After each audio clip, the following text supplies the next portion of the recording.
I get embarrassed when people ask about you. You're not impressive enough for my brand, she said at a rooftop dinner. She expected me to beg. I walked out, rebuilt my life, and never looked back. A year later, her brand collapsed, and I'm the one worth watching. Hey Reddit, long-time lurker, first-time poster. I'm that guy who got dumped because I wasn't influencer material. No fancy car, no followers, just a regular dude with a stable job and bad camera angles. Thought that was the end of it. Turns out karma had a better plot twist waiting. Before we get to that, let me start from the beginning. I'm Noah. I'm 30, a civil engineer, and the kind of guy people describe as steady. That's code for boring, but I'm fine with it. My job's about making sure buildings don't fall over, which feels like a decent metaphor for life. I like things that stay upright. 3 years ago, during a renovation project, I met Clara. She came in as the new interior designer for a boutique hotel we were refitting. First thing I noticed was how she talked with her hands. Every idea had choreography. She had this way of making paint colors sound like destiny. I thought it was funny. She thought I was quiet in a mysterious way. I wasn't. I just didn't like yelling over people. The first week we worked together, she called me Mr. Structural Integrity. I said, better than Mr. Collapse. She laughed like I was the funniest man alive, and that was it. We started getting lunch after site meetings. She'd pick cafes with weird chairs that hurt to sit on but looked great in pictures. I went along with it. She liked that I listened. I liked that she filled silence without making it awkward. She'd talk about color palettes, clients, and lighting. I'd nod and ask just enough questions to keep it going. Somehow, it worked. She said I made her feel calm. I said she made me feel awake. At the time, that sounded romantic. After a few months, we started seeing each other outside work. Her apartment looked like Pinterest threw up in it. Plants hanging from macrame ropes, tiny mirrors, pastel cushions with words like breathe stitched on them. Mine looked like a storage unit with Wi-Fi. We started spending weekends together, then weeks, then somehow it became a relationship. When her contract ended, she started freelancing. Work was unstable, and she stressed about clients who wanted everything for exposure. I tried to help where I could, set up her website, made her a logo, built a small photo wall in her living room for her portfolio shoots. She said I was so supportive, which I think meant free labor. I didn't mind. Seeing her excited about work felt good.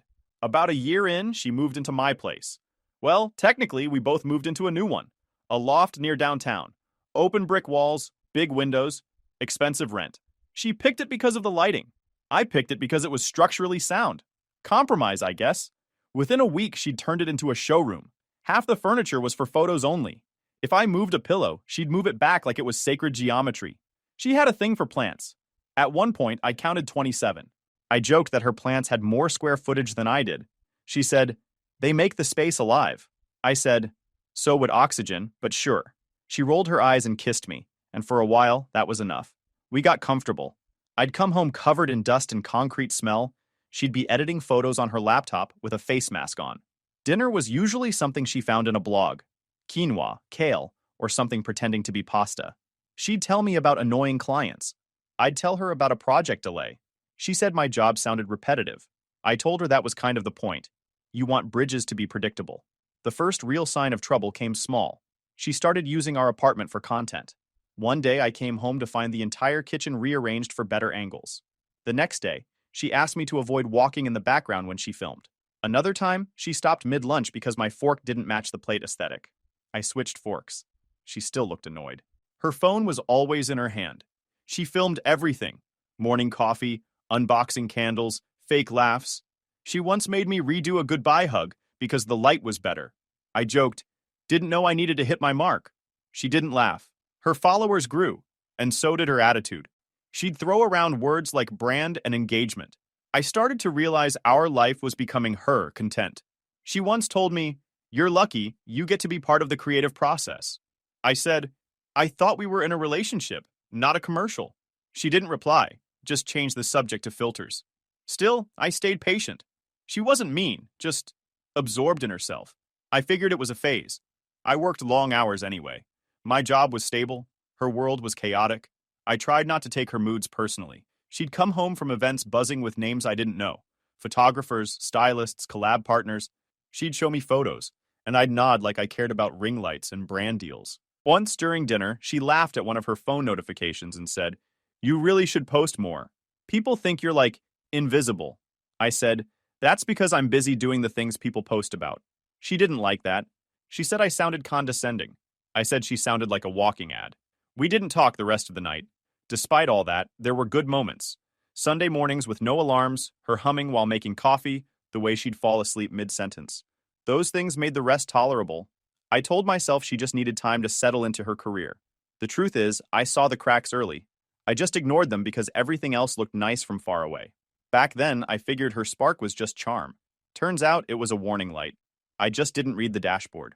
Clara's page took off faster than either of us expected. One post about affordable apartment makeovers hit 50,000 likes, and overnight she was an emerging voice in lifestyle design. Brands started sending her candles, throw blankets, and enough oat milk to flood the fridge. Every package that arrived came with the same line: "Would love for you to share this with your audience." At first, I was happy for her. I helped shoot her content because I was decent with lighting. Then, helping quietly became a full-time side job. Once I asked if she ever planned to tag me. She laughed and said, "Babe, my followers don't need to know the logistics." That became my unofficial title, the guy who handles logistics. She started hanging out with other creators. I met them once at a brunch that looked like a casting call.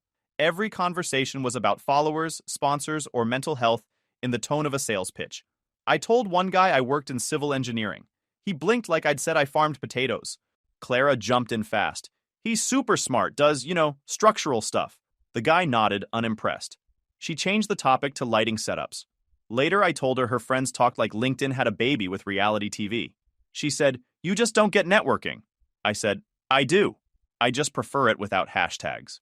Her tone with me shifted after that. She started offering helpful suggestions about my look.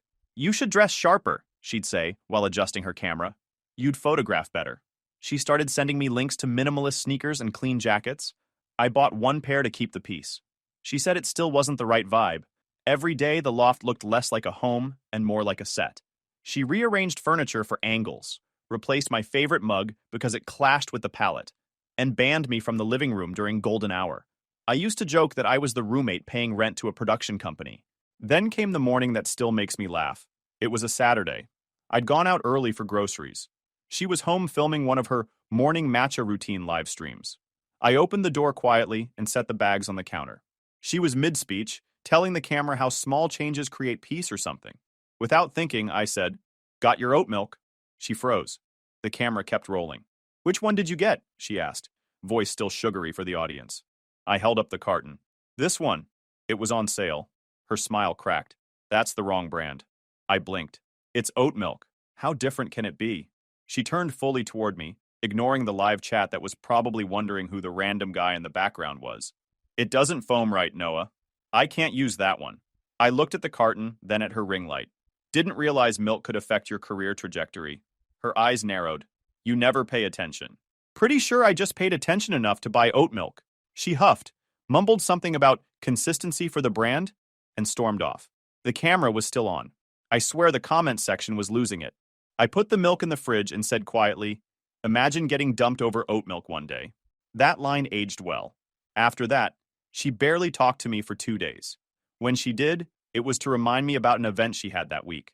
"Networking dinner with real professionals," she said, emphasizing real. I said, "So I'll just stay home and handle the fake ones?" She didn't even smile. Little things stacked up. I'd come home from work and she'd already be dressed up, perfume cloud thick enough to choke a small bird. She'd say, "I'm meeting people who can elevate me." I said, "What am I, the ground floor?" She rolled her eyes. She started comparing me to men from her circles. Entrepreneurs, creatives, guys who traveled for brand shoots. "You could be doing more with your skills," she'd say. I told her I built bridges and schools, not mood boards. She said I was being defensive. I said she was being ungrateful. That ended with her slamming a cabinet because apparently it messed with her vibe. By then, I'd stopped expecting warmth. She'd walk around rehearsing lines for videos, face switching between fake smiles and annoyed expressions whenever I moved behind her. I could tell the camera version of her was the one she liked best. I didn't hate her for it. I just didn't recognize her anymore. One night, she came home from another influencer event, glowing from compliments. I asked how it went. She said, "You'd have loved it. Everyone was so driven." I said, "Yeah, I bet ambition looks better with ring lights." She didn't talk to me the rest of the night. Still, I stayed calm. I figured she'd tire of the constant showing off. Instead, she doubled down. She told me I should rebrand myself too. Start a professional Instagram, show off project photos, market my expertise. I said, I build things so people don't die under them. That's enough marketing for me. The distance between us wasn't explosive, it was quiet. She was out most nights at collab dinners or industry mixers. I'd eat leftovers and scroll past her stories. Champagne, laughter, the same pose every time. When she'd finally get home, she'd complain about people being fake. I'd nod, thinking she didn't realize she'd become one of them. Clara texted me on a Wednesday afternoon. Dinner Friday night, 8 p.m. at Lumiere. Celebration dinner. Dress nice. No context, no explanation, just that. Lumiere was one of those rooftop restaurants with more glass than walls. The type of place where the menu doesn't have prices, only confidence. I figured we were celebrating another sponsorship deal. Friday came. I showed up 5 minutes early. She arrived 25 minutes late, smelling like perfume and self-importance. Her dress looked expensive enough to need insurance. Traffic was insane, she said, sitting down, still scrolling on her phone. Sorry, babe. It's fine, I said. I ordered water. Didn't want to risk getting thirsty mid-scroll. She laughed without looking up. You're funny, we ordered. She went for something with truffle foam. I picked the burger because at least I knew what it was pretending to be. She took a few pictures of the table setup before saying anything meaningful. So, I started, what are we celebrating? She smiled like I'd just asked the setup to her favorite speech. A lot's been happening lately. My engagement numbers are up. The agency I've been talking to in LA wants to take me on officially. It's kind of a big deal. Congrats, I said. So what's the dinner for? It's for me realizing I need to start aligning my life with that direction. She leaned in, tone serious now. The people around me have to reflect where I'm going. I blinked. You mean like networking? She shook her head, eyes bright. No, like alignment. My agency says image matters. Who you're with sends a message. And honestly, I've been thinking about it a lot. I just feel like you're not really growing with me. Growing? I asked. Yeah. I mean, you're good at what you do, sure. But you're comfortable, safe. You never push yourself. You don't stand out. She gestured vaguely, like she was explaining color theory to a kindergartner. You're just normal, Noah. I looked at her for a second. Normal's not illegal. She sighed dramatically. See, that's what I mean. You don't get it. My friends' partners are founders, creatives, entrepreneurs. They have stories. You build bridges. Bridges are useful, I said. They hold things together. She ignored that. You're a good guy, but you don't elevate me. When people ask about you, I don't know what to say that sounds impressive. Didn't realize I was supposed to be your LinkedIn headline, I said. Don't be like that, she snapped. This is about image, not feelings. My brand's about ambition and progress. You sitting behind a computer in boots all day doesn't exactly scream aspiration. I leaned back, trying not to smile. You've turned into a marketing slogan. Her eyes narrowed. You know, you could have been part of this if you'd tried harder. But you're fine being average. And I'm not. I want more. I deserve more. I nodded slowly. And more is... She straightened up, ready for her big reveal. His name's Evan. He's in venture capital. He invests in startups, travels, knows everyone worth knowing. He understands my world. I paused. Drives a Tesla, right? She smiled like I'd guessed her favorite color. Yes, actually. Of course. She kept going, clearly enjoying her own monologue. We just connect on a different level. He challenges me. He says I have potential to be more than just a designer. He sees me. That's sweet, I said flatly. You found your business mentor/soulmate. She frowned. You're being sarcastic. I'm being calm, I said. I don't yell during PowerPoint presentations. Noah, don't twist this. I'm trying to be kind. Right, I said. By dumping me over dinner at a restaurant made of glass. She rolled her eyes. You're being dramatic. This is about personal growth. Yours, I said. Yes, mine, she said sharply. You're stable, and that's fine. But stability is boring. I need ambition, energy, someone who pushes me. Someone photogenic, I said. She glared.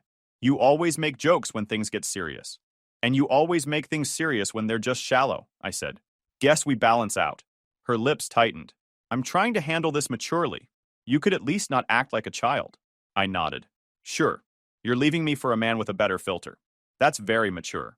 She looked annoyed. Maybe because I wasn't falling apart like she wanted. You'll regret being this cold. No one else is going to put up with your emotional distance. I'd rather be distant than performative, I said. You think you're better than me? No, I just think I'm realer. She sat back, arms crossed. Wow. You really don't care, do you? I finished my drink, tapped my card. I cared, I said. Right up until this turned into a TED talk on your self-esteem. Her face twisted, somewhere between anger and disbelief. That's it? You're just walking out? Pretty much, I said, standing up. Good luck with your rebrand, Clara. I hope Evan's as ambitious as your expectations. She called after me, voice sharp now. You'll regret this. I turned just enough to meet her eyes. No, I said. You will, the moment the algorithm stops caring. Then I left her sitting there, surrounded by glass walls, staring at her reflection. When I got home, I dropped my keys on the counter and opened my phone. Out of habit, I checked Instagram. There it was. Clara's post from Lumiere, uploaded after I left. She'd met Evan there. Caption, New Beginnings. Evan was tagged. He looked exactly how I imagined. Sharp suit, shiny watch, expression like he was used to getting the good lighting. I made instant noodles, ate them straight from the pot, and slept better than I had in months. 2 days after the dinner, I packed. Not because she told me to leave, but because I didn't want to share air with that kind of noise anymore. Clara kept the loft, of course. She'd already filled it with brand boxes and ring lights. I didn't argue. I took my tools, clothes, laptop, and the couch I bought before we met. Everything else could stay staged for her followers. I rented a small one-bedroom near my job, the kind of place where the fridge hums louder than the neighbors. When I unpacked, I found her old vision board in one of my boxes. It had somehow followed me. Cutouts of beaches, motivational quotes, a picture of a Tesla that aged poorly in hindsight. I took scissors and cut it into bookmarks. At least it's useful now, I said, sliding one into the manual for my coffee machine. The silence in that apartment hit different. The first night I noticed how much noise she used to make. Typing, humming, fake laughing at her phone. I kept expecting to hear it, but all I got was the sound of the ceiling fan clicking every few seconds. Oddly enough, it felt like breathing again after being underwater too long. A week later, I signed a 6-month contract with a coastal reconstruction team out of town. Storm damage work. Real hours, real dirt, no Instagram influencers. It paid well and came with something I hadn't felt in months. Peace. Work started before sunrise. The air smelled like salt and steel. We'd rebuild piers, fix concrete foundations, and eat lunch on toolboxes. Nobody cared what brand of boots you wore. My hands got calloused again, which felt right. After work, I'd walk along the shore until the noise in my head finally leveled out. The first weekend there, I posted a short note on my old LinkedIn. Something simple about how rebuilding structures teaches patience, and how sometimes damage isn't permanent. Didn't think anyone would notice. A week later, the post had thousands of likes and comments from strangers saying it hit home. I laughed. Months of her curated posts couldn't touch one paragraph written by accident. I got into small routines, cooked instead of ordering out. My meals looked like nothing you'd photograph. Burnt edges, uneven cuts, but edible. I even started running in the mornings. Not for fitness, just to burn leftover thoughts. After a few weeks, I realized I hadn't checked Clara's page once on my own. Not even out of curiosity. That was new. Some nights, the crew would hang out at a diner after shifts. Guys talking about everything from tools to family drama. Nobody asked about followers or engagement. They just talked like humans. One of them, a guy named Miguel, joked that I was the quiet one. I told him I've used up my conversation quota for the year. He laughed and handed me fries. That was enough. The longer I stayed, the more the static in my brain cleared. I didn't feel angry anymore, just detached. It's strange how fast people fade once you stop feeding the thought of them. I could barely remember the tone of her voice without a filter on it. A few times, I'd drive past the water after work and park for no reason. Just watch the waves hit the pier we'd just repaired. It wasn't some dramatic reflection moment, just simple, quiet satisfaction. Things were holding again, literally and figuratively. I started to like the silence. It didn't demand attention. It didn't post quotes about healing. At night, I'd sit by the window with a cheap instant coffee and scroll through project plans. Sometimes I'd catch myself smiling at how simple everything had become. No deadlines that weren't real, no fake energy. Just work, rest, and a bed that didn't smell like overpriced candles. Around month 4, the project lead asked me to extend. I said yes and took the 6-month stint to 9. The city life could wait. I wasn't done resetting yet. By month 5 of 9, I'd learned how to enjoy my own company again. I cooked better, ran farther, even started sketching bridge designs in a notebook just for fun. I wasn't reinventing myself. I was just remembering what it felt like to live without performing for someone else. One evening, Miguel asked about the girl who used to call me mid-shift, back when I first started. I told him she was gone. He shrugged. Better now? He asked. I said, yeah, much better. He smiled. Good. Quiet suits you. On my second to last night on site, I sat on the half-finished pier, watching the sky go from blue to orange. The structure creaked slightly under the tide, steady but alive. I realized I hadn't once thought about her future, her followers, or whether she'd noticed mine. None of it mattered anymore. When it ended, I didn't cry. I didn't spiral or text her. I just rebuilt, one slow day at a time. Turns out quiet doesn't mean lonely. Sometimes it's just peace, finally having room to exist. Or after I extended to 9 months, the second half brought new people, most notably Iris. She showed up one morning carrying a camera bag bigger than her, boots covered in sand, hair tied up like she didn't care how it looked, which somehow worked better than the people who did. She was the project's photographer, hired to document restoration progress for the community board. Most of the team avoided her at first. Cameras make construction workers nervous. But she didn't hover or force small talk. She just moved around quietly, snapping photos of beams, tools, rust, sunlight on wet metal. I liked that she seemed to be working, not performing. Our first real conversation started over a broken tripod. I was adjusting a railing nearby, and she muttered, "This thing's supposed to stand still, not die dramatically." I said, "Sounds like half our equipment," and she smirked and asked if I could fix it. I took a look, tightened a bolt, and handed it back. She said, "You're basically an engineer for everything, huh?" I said, "That's the job description." She nodded. "Structurally sound, poor fashion choices, though." I blinked. "Excuse me." She pointed at my work boots, scratched, covered in dried cement.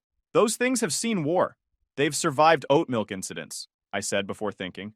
She laughed genuinely, the kind that doesn't wait for approval. "That sounds like a story." I said, "A stupid one." She grinned. "My favorite kind." That was it. We got along easily after that. No forced charm, no filters. She'd walk with me during lunch, taking random photos of puddles, pipes, cranes, all the stuff people usually edit out. I once asked why she bothered. She said, "Because that's what actually tells the story. Not the before and after, but the in-between." I thought about that a lot. Clara had always cared about the after. Iris liked the mess. A few weeks later, the city requested a proposal for a small public park near the rebuilt area. Benches, a walking trail, a mural wall. Our supervisor asked me to lead the design since I'd been on site the longest. I said I'd do it if Iris handled the visuals. She agreed immediately. We spent evenings sketching ideas at a diner near the site. We submitted the design, and a month later, it got approved. The town loved it. It wasn't fancy, but it was solid and usable, a space people could actually enjoy. Iris printed a few of the progress shots and hung them in the community center. People kept asking if we were a team. I said, "Yeah, kind of." She said, "He builds, I make it look like art." That weekend, the crew hosted a small picnic at the site to celebrate the green light. Iris brought a cooler full of sandwiches and dared me to eat one without spilling mustard. I failed instantly. She took a photo mid-fall. I told her to delete it. She said it was her favorite. We started spending time together outside work. Hiking trails, random road trips to nearby towns, nothing fancy. No filters, no constant posting.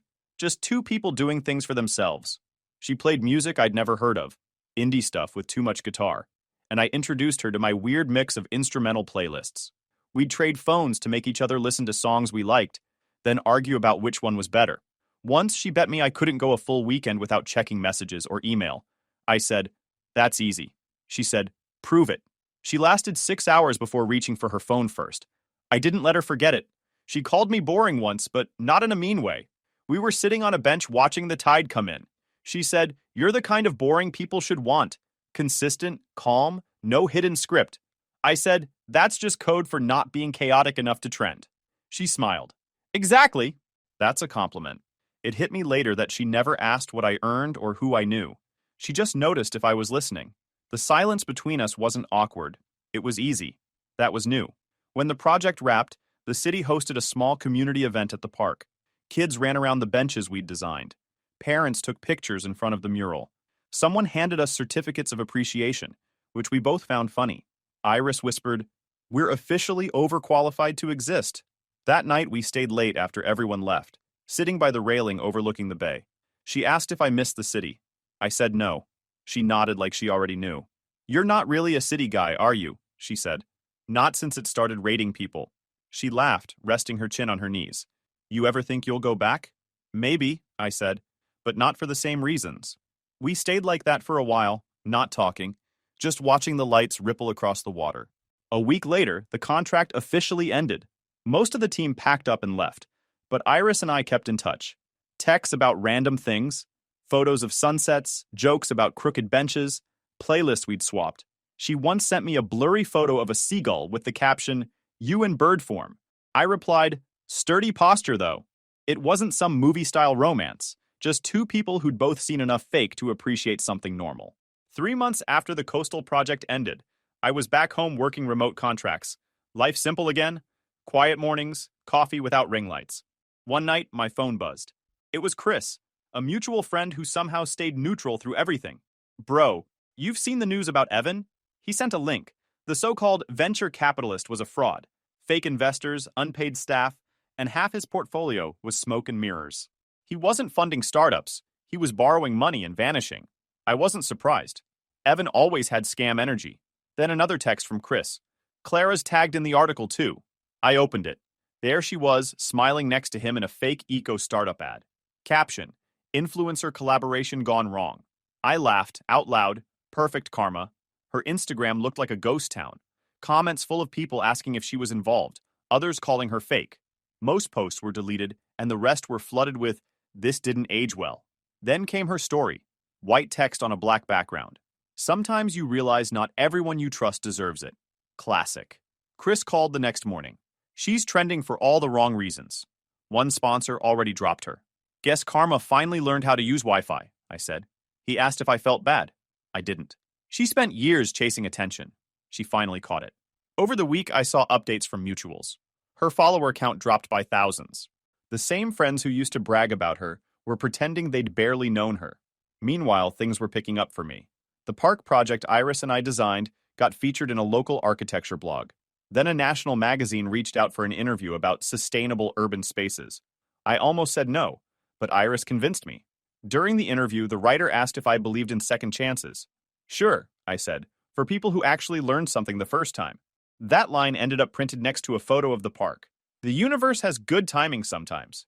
A few days later, Iris texted me. She's back. Clara had rebranded. New handle, muted aesthetic, same recycled captions. Her bio read, learning, evolving, grateful. The first post was a moody black and white selfie with, sometimes losing everything sets you free. Iris sent another message. Do people always talk like this when they mess up? Only when they think pain's a marketing strategy, I replied. She laughed. You're brutal. I'm realistic.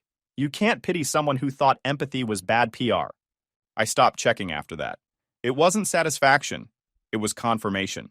She'd built her life on a highlight reel, and the second it cracked, she didn't know who she was. Work kept moving quietly forward. I started consulting full-time, picked up 2 city projects, and taught a short course online. Iris came along to shoot photos for a few builds. People assumed we were dating. We didn't label it. We didn't need to.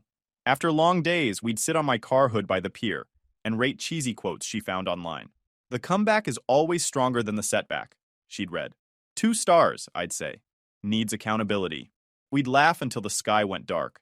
Every so often, strangers would message me after seeing the article, thanking me for being authentic. I never replied, but it was nice knowing that just being normal had somehow become interesting. Funny thing, authenticity, the one thing Clara always faked, was what worked when I wasn't even trying. A month later, Chris called again. You'll love this. Evan got arrested. Clara posted a crying video saying she was manipulated. Of course she did, I said. Victim arc unlocked. He laughed. You're cold, man. Not cold, I said. Just done. Later that night, I found an old photo of the park at sunset. Kids laughing, sky turning gold. Peaceful. Real. That's when it hit me. The best revenge isn't loud. It's just living well enough that the people who doubted you have to watch from the sidelines. She stayed blocked. Peace doesn't need push notifications. Karma's algorithm doesn't miss a post. And it still works better than any influencer campaign ever could. It was one of those heavy gray afternoons when the air feels like it's waiting to fall apart. Iris and I were sitting in a corner cafe, reviewing some photo prints for an upcoming project. She had her camera spread across the table, and I was sketching layout adjustments on a napkin. The window fogged from the rain outside, blurring the street into streaks of light. The bell above the door rang. I barely looked up. Just another soaked customer. Then I heard a voice I hadn't heard in over a year. Noah? I looked up. Clara stood near the entrance, drenched, hair plastered to her face, clutching a leather folder that looked half ruined from the weather. She hesitated, scanning the cafe until our eyes met. For a second, she looked unsure whether to walk over or walk out. I didn't move. She approached anyway. She stopped by our table, dripping water onto the floor. You look different, she said quietly, eyes flicking between me and Iris. Guess good lighting finally found me, I said. Iris glanced up from the prince, instantly reading the situation. I'll grab us refills, she said, standing up and giving me a small nod before heading to the counter. Clara pulled out the chair across from me without asking and sat down. I didn't mean to interrupt, she said, though she clearly did. You did, I replied calmly. She exhaled. I just needed to talk to you, please. The last time I'd seen her, she was surrounded by glass and ego. Now she looked small, like the version left over after the filters were gone. She rubbed her arms for warmth. Everything's gone, she said finally. The agency, the sponsors, the apartment. Even some of my friends stopped answering my messages. It's like I disappeared overnight. I nodded. Algorithms can be cruel. She frowned slightly. You don't have to be sarcastic. I wasn't trying to be, I said. Just accurate. She stared at her hands. I made mistakes, Noah. I believed people who only wanted to use me. I thought image was everything, and it wasn't. It's like I built my whole life on glass, and when one panel cracked, everything collapsed. That tends to happen when the foundation's fake, I said. Her eyes lifted. I miss you. I leaned back.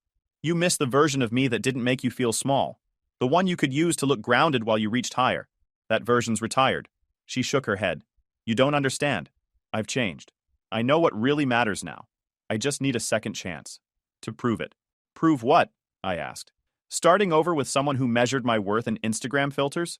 You didn't lose me, Clara. You lost the illusion that I'd always be waiting. Her voice cracked. You think you're perfect now? You think because your name's in some magazine, you're better than me? No, I said. I just stopped needing other people's applause to feel enough. For a moment, all we heard was rain pounding against the windows. The cafe smelled like wet coats and coffee grounds. She blinked fast, trying to hold herself together. I thought you'd at least care, she whispered. I did, I said. Iris returned, holding 2 cups. She looked at Clara, then at me. Everything okay here? Yeah, I said, taking mine. Just some old paperwork being closed. Clara stood up abruptly, grabbing her folder. I hope you're happy, she said, voice shaking. I am, I replied simply. She stared at me another second, then left. The door chimed as she stepped into the downpour.